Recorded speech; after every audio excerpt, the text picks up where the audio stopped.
I'm going to talk about being an entrepreneur and a small business owner. So I get this little digital marketing firm, right? And I love what we do, but there's been something since the pandemic in particular that's been increasingly hard. I wrote an article called The Drawbacks of Entrepreneurship. And I think if you're an entrepreneur, if you're thinking about starting your own business, like genuinely, not like, hey, I want to sell courses online and I want to be I don't know, maybe there's great course selling and that's great business. But I want to talk about something that really is a strange drawback when it comes to entrepreneurship. Maybe this will help you understand. Maybe you connect with this, man. If you're listening to this on the podcast, I'd love it if you'd like and watch it. If you're watching this on YouTube, check out our podcast. You go to my website up on the top, we get the iTunes and the Google hookup. But man, when it comes to entrepreneurship, there's definitely some drawbacks. And I just want to talk about some of the drawbacks that I've had because it's hard, man. The first biggest drawback that I had that was probably the most hurtful and hard was that, maybe I'll just tell you a quick story here is, when you get into marriages work when both of you decide to die to yourself and elevate the other one above each other. Now there's going to be times throughout your days where you don't do that, right? You're going to have ups and downs where you're a butthead, but ultimately you need to give up your life for your spouse. You need to give up and die to your own needs and elevate their needs above your own. That's how it works. And you throw away the key and you decide that whatever amount of buttheadedness that I produce, it's never going to be, I am going to die to myself. I'm going to say, even though you make me mad, I'm going to value our relationship above all else. And that's what a covenant of marriage is about. If you want a marriage to work, that's what you have to do. I don't do that. You don't do that with business. So when you start your business, I started a business with my then best friend. And, it started after I got fired from Eagle Brick Church. I was a pastor of groups. Like I wasn't ordained. I was ordained technically, but I didn't go to divinity school or anything like that. And long story short, I got recruited over to Thrivent Financial, where faith and finance meet. And then we launched our little tax and accounting firm. That was my first business, right? And it was really hard for me. We had set up a partnership where three of us would co-own it.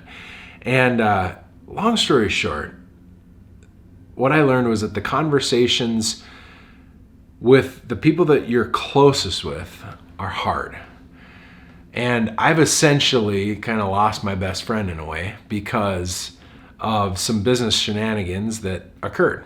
And I think the hardest thing about business is that it is just business. Now, I think excellent business values people greatly, values, committing to your employees greatly. And how I run my business and how I treat my employees and my partners is totally different than the first business. And I think the first drawback to entrepreneurship is that if you're going to be in production with anybody where you're a business partner, you just got to remember that it's not like a marriage, right? You don't throw away the key.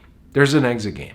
And it's not worth losing your marriage and your kids over your business. So therefore, you don't prioritize your business above the things that matter the most. And basically what I'm saying is that you can lose friendships pretty easily when you get into partnership.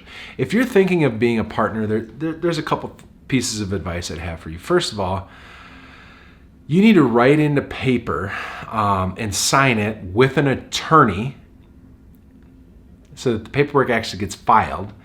And you got to talk through how are you going to determine how you make decisions in the business. So if there's two or three of you, even if there's just two of you, how do you determine how much you're going to spend on sales? How much are you going to spend on consultants, Google ads, and this? How do you make those decisions? You got to write some of that down, or you got to come to an agreement of like, we're going to defer to this, or we're going to vote this way, or we're going to decide this way. Because when there isn't money and when there is money, when things are tough and when things are great, that decision of how are you going to make decisions, where are you going to go with this business, you might have some agreement, but without like a board of directors or without some sort of decision making, it's really hard. Particularly, and this would be my second point of view, the drawback when you're in business with friends or family is how do you make decisions about how people are made? Because I think what I understood is that we all overvalue whatever we value, which sounds pretty common sense, but I'm telling you, I valued a whole different set of things than Nick did after about a year and a half, right? Nick was counting beans and I was out networking. I was bringing in leads and he wasn't closing them fast enough, and I was bringing him leads that weren't good enough, and I didn't get in there early enough, and he didn't stay up late enough, and you overvalue whatever you value. And again, because it's not a marriage where you're going to, you do have to die to your own needs to an extent, but it's also this weird balance because you're both bringing something to the table to accomplish, and your opinion and your strength and your perspective matters, right? So I guess my number one drawback is if you do business with a family member, man, or a friend, you just got to be really careful. I don't know that I would advise it. You have to have a unique, special friendship, and you have to have these candid conversations and put them in writing about how are you going to make decisions about important things in the business, and how are you going to make decisions about how you get paid. Because it's hard, man. Then you insert a couple of spouses in there, a couple of spouses chiming in. I've heard stories where somebody's husband or wife is just off the rocker, more difficult than the other ones, and it's just difficult. So that was the first drawback that I would definitely want people to know about. The second drawback is, and this is kind of important to me right now, it can get lonely, This morning, I go downstairs and I'm at this hotel, and it was 7:30 in the morning, and they have this great breakfast here at this hotel. And there's an omelet maker, and there's the chef and the people. And what was cool is all the people that work here at the hotel and a lot of the drivers and stuff were all coming in. And they were greeting each other and talking to each other, visiting, having breakfast together before they worked. And man, it put a smile on my face, because right now, I work in my house. I work with my spouse. My designer is remote, so we do a lot of that. But, the decisions, the day-to-day, so much of it can be lonely that sometimes you will allow yourself to stay stuck more than what you really should. And that would be one thing that I have learned, is that you have to get around people that are going to help spur you along, right? You got to get perspective. You have to have phone calls. You got to get around people that aren't just there for you to do work, right? For me to have client meetings, I love that, but sometimes you gotta have some mentors, right?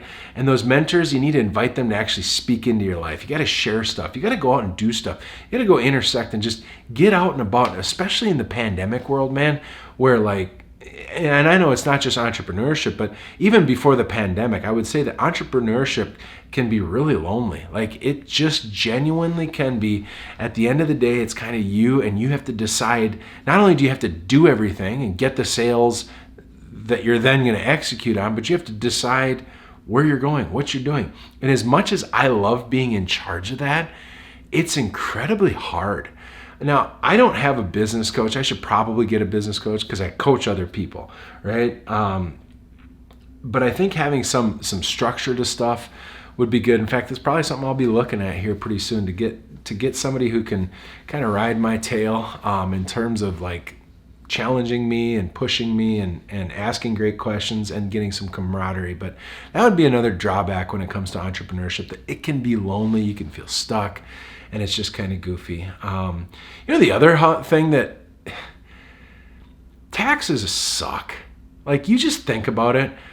Somebody comes to me and has me make them a website, and then that stupid government, genuinely, roads and bridges, we need taxes because of roads and bridges, and think all the military. You really think of how dumb it is that businesses just get hosed. There's some good write-offs that we get compared to normal W-2 stuff, but the thought that they make it hard for me to pay people, they create bureaucracy all over the place, they make everything hard. And if my business were to fail right now, if I were to not be able to pay my employees and I had to get rid of my employees and all of a sudden I couldn't pay my mortgage, they're not going to help me. They're not going to give me unemployment benefits for myself. No, they don't help me. They do nothing to help business owners. Nothing.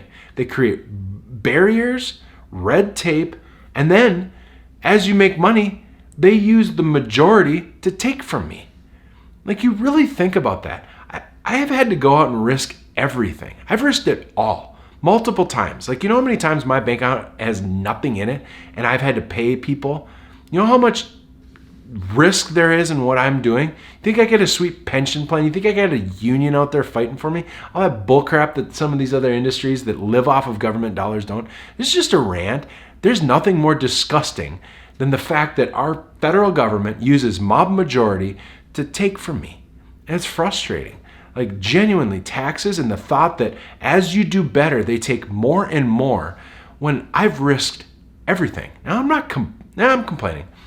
Taxes are trash.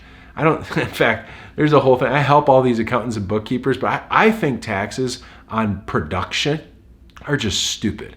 Taxes should be on consumption. Should have high sales taxes where everybody pays the same. It's frustrating. The fact that, you see the checks we have to write to the IRS, it's disgusting. Disgusting. Why? Because I added value in another business's life. It's just terrible. So that it gets me heated because right now we're in this position where, our country's kind of split 50-50 politically. Right now it's like 52-48, right? And I don't want to get too political on this, but Democrats believe that they should take from us and spend it on services for people that don't produce. And I'm not saying I'm not a compassionate person, but at what point is it that the mob is using their majority to steal from other people? Since when is taking the fruits of somebody else's labor moral? Well, because we need roads and bridges. Okay. Consumption taxes would do that. In fact, we don't want people to smoke. We don't want people to drink. We don't want people to use the lotteries too much, so we tax all that stuff. Why do we tax production? Why do we tax labor? Why do we tax working? It's just stupid. And now what they do is they're destroying our currency. So another drawback of entrepreneurship, I think, is this idea that government is all in on the upside. They're not on the downside. And my answer wouldn't be, I want more help for if I fail. No, get off my upside. Quit taxing me. Get out of the way. Quit making bureaucratic laws to make life hard for us. Quit auditing it. The thought that the IRS is gearing up to go audit more corporations, shame on everybody that thinks that's okay. Because guess what corporations are? They're little guys like me. Corporations are your average construction dude down the road. They're not these mega corporations, but guess who's got somebody in bed with the guy in Washington, D.C.? The mega corporations. And they love being in position to keep out competitors. Anyway, I could go on and on and on. I can get political real easily, as you've seen, right? Another drawback to entrepreneurship is you got to wear so many hats. And it's easy to be like, oh, you wear different hats, but they're not just different hats. It's like you have to do sales, you have to do operations, you have to do execution. Oh, and by the way, you better be a good writer. Oh, by the way, you need to be your own IT person. You got to set stuff up. And that stuff is hard. Like everything from like, okay, what email should I use? What email provider, right?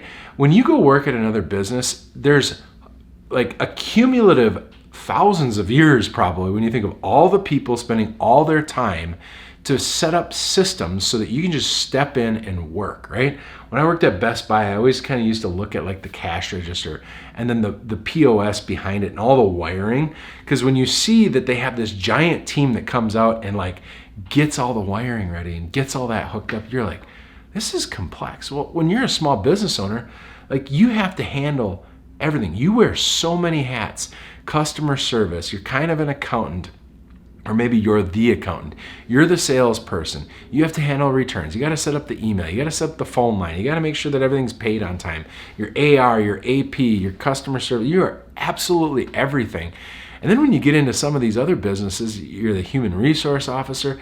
And so the challenge is you have to divest of that as you get enough revenues to do that so you can specialize and you can maximize your own gifts and efforts. But it's hard. And when you're a little guy, I really need a new writer. I need another writer, and I need a writer bad, right? That's kind of like the linchpin in what we do. So much of it's dependent on me engaging with people and helping create that messaging. I need somebody else to help me with that. Well, that's super hard because guess what? I also got to pay an accountant. Guess what? I also got to pay for a bunch of software, and it's just, so I'm ranting a little bit, but I just want you to think, if you're thinking about getting involved in an entrepreneurial gig, the different phases are kind of interesting, but you got to remember, you're going to be wearing a lot of hats. And, I made a video the other day that talked about really smart accountants that understand accounting and business. In fact, there's a lot of people way smarter than me that are making way less money than me that don't have their own business like I do, or like a lot of my peers do, right? And the big difference is they don't set out to actually take the risk to grow something. I always think the best analogy is like a tractor, right? So if a business is a tractor, it accomplishes different, you got little skid steers, you got big backhoes, you got excavators, you got all these different types of tractors or boats, right? They have a thing. Then there's the crew on the boat or the crew on the tractor that actually uses it. But when you're on and that's the business, right? So you can get involved and work on that ship, and you can actually accomplish its work. Well, when you're your own business, it's like you're putting together your own jalopy. You're like, all right, I got some tracks, I got an engine, and I'm gonna go get some gas. That'll work, and then you slowly, continuously improve so that it gets better. And I just think there's so many roles you have to pay. It's hard, and as you do better, the government takes more money from you and makes it even more difficult. So you got to reinvest into people. But people are difficult. It's hard to manage. In fact, when you think of other hats that people wear, it's not just that you do different competencies. It's that now you got to be a leader. Not only do you have to be a leader, but you got to be a manager. I'm probably a better leader than I am a manager. And so now you got to be all into having plans for other people. Like, it's one thing for you to know what to do. Now you have to create a plan so somebody else knows what they need to come in and do. Ultimately, you're going to train them how to think. So they're just going to come in and do it. But it's certainly a difficult thing. So those are just some drawbacks that I've seen. And then you just have this whole, like, you can make wrong decisions, right? You can just make bad decisions. And it's hard, man. But it's so rewarding. That's the other thing is like, there's nothing cooler than being able to come in and just add value into a business, concoct the solutions that I want. And, as I get to lead and develop my people over time, I get to make sure that we're living out our values to be trustworthy, competent, enjoyable, and rigorous, and make sure that we're accomplishing our mission of impacting the lives of other business, maximizing the efforts of business owners, and making the web their best employee, and helping them get what they don't have, which is usually excellent communication, excellent value proposition, excellent salesmanship is really what we want to do, but we do it digitally. I get to craft that, and that's really special. And if you're thinking of becoming an entrepreneur, I tell you what, remember that it comes down to kind of two things. You certainly have way more than this, but you got to get sales and you got to execute. That's how you start, right? You just got to get people that you can solve their problem, and then you have to actually solve their problem, right? So if you're thinking about it, get ready, man. If you need help with your website, your Google ads, you want to drive, or if you want help building that value proposition on your footprint, you want to fix an old website, an old, ugly, bad messaging website, man, go to feedbackwrench.com, reach out. If you're listening on iTunes or any of these, please subscribe, share, but like and rate and review this. We're trying to grow the podcast. If you're watching this on YouTube, please like and subscribe. Good luck. God bless. I'm going to go watch my cousin get called up to the big leagues here. Take care.